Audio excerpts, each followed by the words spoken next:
Okay, let's just jump right into this explainer. We're going to unravel a literal historical detective story today, and it's hiding right inside your everyday bowl of Japanese miso soup. Picture this, right? It's a freezing, pitch-black winter morning high up in the mountains of Nagano Prefecture. Steam is rising from a pot on the stove, and inside that pot is a pale, golden paste that has, no joke, fundamentally shaped the Japanese diet for centuries. We are talking about Shinshu Miso. But as we'll uncover today, this isn't just some story about a tasty ingredient. It's a sweeping, massive saga of rugged geography, ancient monks, samurai warfare, and industrial revolutions, and all of it is perfectly preserved in a single bowl. Now consider this astonishing little fact. Roughly half, yes, 50%, of all the miso consumed in Japan today originates from one specific inland area, Nagano Prefecture, which traditionally went by the name Shinshu. Think about that for a second. Japan has incredibly diverse regional misos, right? You've got the sweet, delicate white miso of Kyoto, you've got the rich, dark red miso of Aichi, and yet this one specific pale golden variety somehow dominates the entire nation's palate. So how on earth did one regional specialty corner half the market? Well, that brings us to the central mystery of our explainer. Why did such a massive, nationwide culinary phenomenon develop in a landlocked, mountainous region plagued by freezing winters? I mean, usually massive culinary empires are born in bustling coastal trade hubs, places with easy access to ports and an infinite variety of ingredients. Nagano is the exact opposite. So to understand this puzzle, we really have to look closely at what Shinshu Miso actually is and the invisible forces that bring it to life. Before we can solve the mystery, we need to know what exactly Shinshu Miso is. At its core, it's a distinct rice miso. You're looking at a super delicate balance of just a few things: soybeans, salt, and rice koji. When you actually taste it, you're hit with this crisp, dry flavor profile and a distinctively rich aroma, matched by a really beautiful pale yellow-brown color. But as anyone who understands fermentation will tell you, just mixing these three ingredients together in a bowl doesn't magically create miso. And this brings us to the invisible co-authors of our story. We humans absolutely love to take the credit, don't we? But we just set the stage. We steam the rice, we cultivate the koji fungi, we soften the soybeans, and we add the salt. But it is the microscopic fungi and yeast that perform the actual grueling labor of fermentation over many, many months.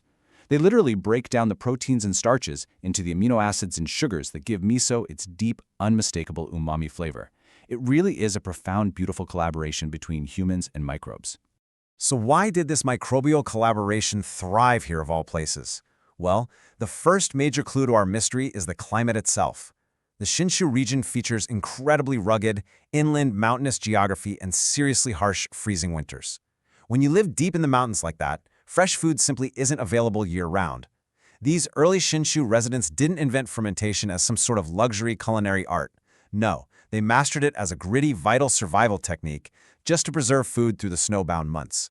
Add in the abundant, pure mountain water you need for brewing, and boom, you have the perfect natural laboratory for miso. Let's take a quick look at the historical timeline. We're going to see exactly how this local survival food methodically built its way into becoming a national staple across four vastly different eras: the Kamakura era, the Sengoku period, the Meiji era, and finally, 1923. All right, our very first historical suspect is a Kamakura-era monk named Kakushin, who was also known as Hotokokushi. Born right there in the Shinano region, he traveled all the way across the sea to Song Dynasty China for his religious training. But get this, he didn't just bring back spiritual enlightenment, he brought back the foundational techniques for fermenting soybeans. He introduced these incredibly valuable secrets to the Anyoji Temple in Saku City, basically planting the early seeds of a fermentation culture that would slowly spread throughout the entire Shinshu region. Fast forward a bit to the incredibly violent Sengoku period, the age of warring states. This is where miso transforms from a quiet temple secret into a literal military asset.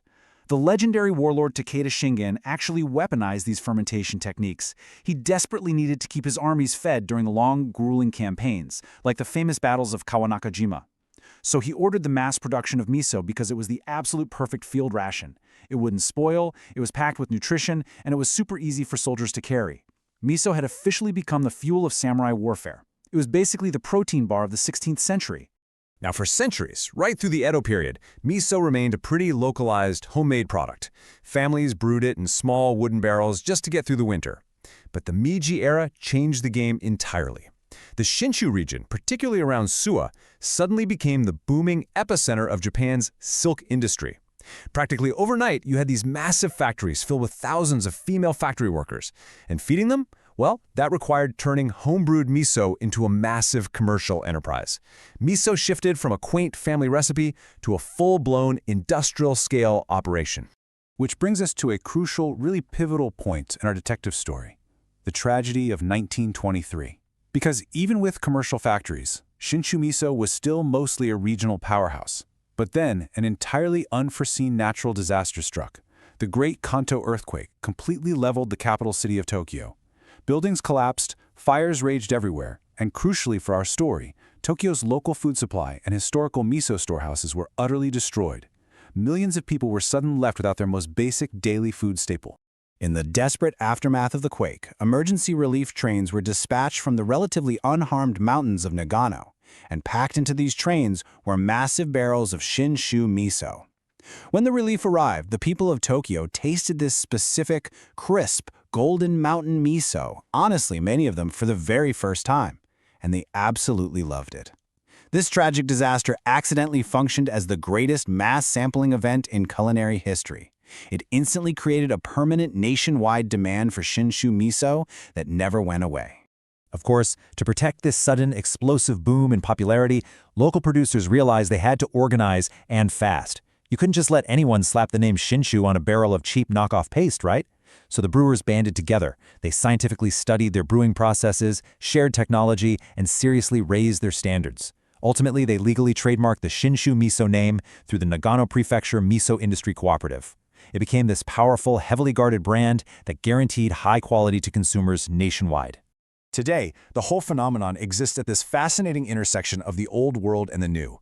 If you travel through Nagano right now, you'll find tiny traditional storehouses relying on natural, slow fermentation in ancient wooden barrels, crafting these wildly unique artisanal flavors. But right alongside them, literally down the road, you have massive, scientifically managed modern factories utilizing temperature-controlled stainless steel vats for incredible scale and rock-solid stability.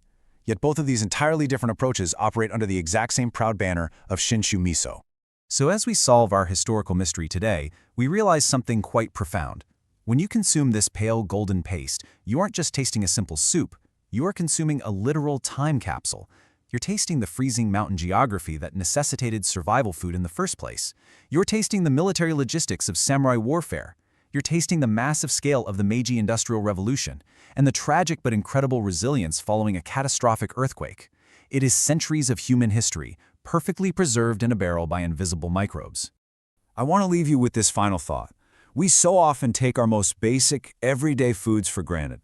But the next time you open your kitchen pantry, I want you to take a closer look at that everyday grocery staple sitting on the shelf and ask yourself, what forgotten histories and invisible craftsmen are quietly waiting for you?